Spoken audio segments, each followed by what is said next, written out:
Ayun guys, panibagong araw, panibagong deliver na naman. At ito nga, nag-deliver kami sa General Trias, Cavite.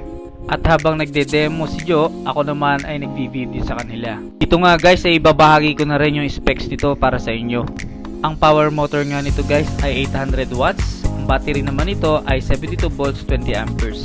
Ang range nga nito ay umaabot na ng 28 km to 50 km. Sa speed nga ay umaabot na rin ng 50. At ayan nga si ma'am, mukhang happy habang tinitest drive ang ating e-bike.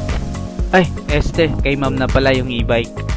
At dito nga guys, habang tinitest drive na ni ate yung e-bike, mukhang nahihirapan siya magpaahon. Nanibago daw si ate kasi dati 3 wheels daw yung kanya, ngayon 4 wheels na. At ayan nga, humabol pa ang kanyang anak. Sa wakas, natapos din ang pagtitest drive ni ma'am.